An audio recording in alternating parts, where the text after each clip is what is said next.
Hey guys, today we're just going to show you the installation of our Darton liners into the N20 block. You would have probably seen our recent video that we did showing that installed on one already.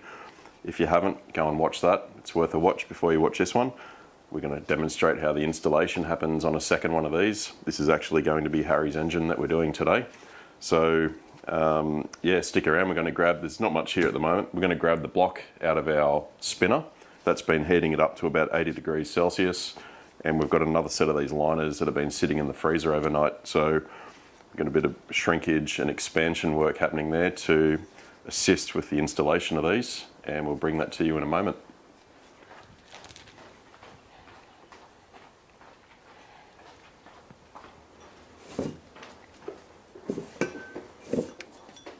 Which is the front end, Tony? Cylinder one.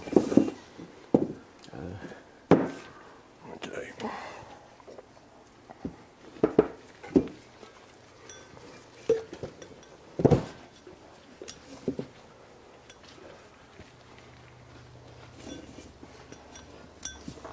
So we've got to act fairly quickly here because the block is starting to cool down and these liners are starting to heat up and they're starting to build up a bit of condensation on them. So we've already pre-lubed the O-rings with some rubber grease and I'm just drying the inserts where the liners will slide in.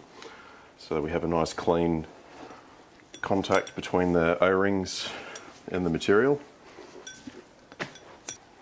I'm just going to apply a bit more rubber grease to the aluminium material in the block here.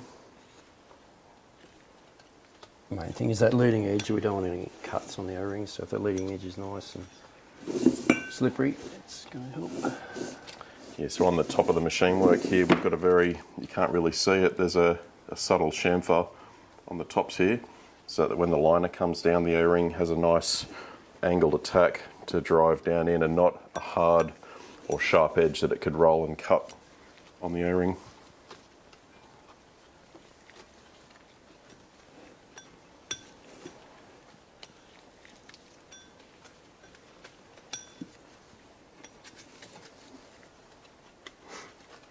Okay, ready?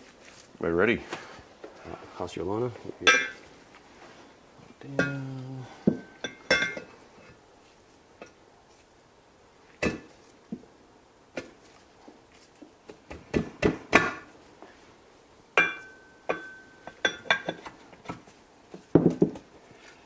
Twist it. That's it.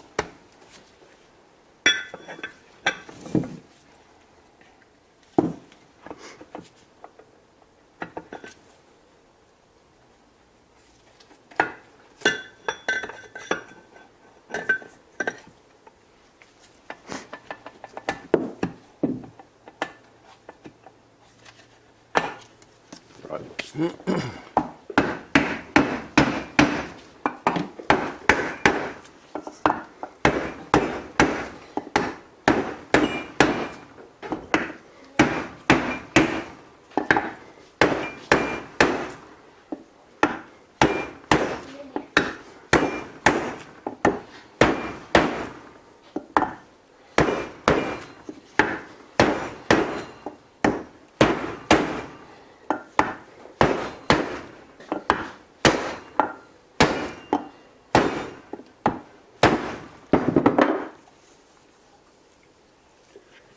So basically this is another good installation like the other one was.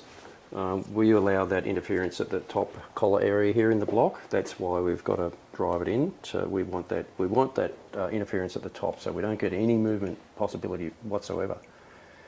The actual seat contact with the block where the seal is at the bottom of the cylinder liner on this face here. And then we've got our 3 sealing rings stopping any coolant getting through to the oil wetted area.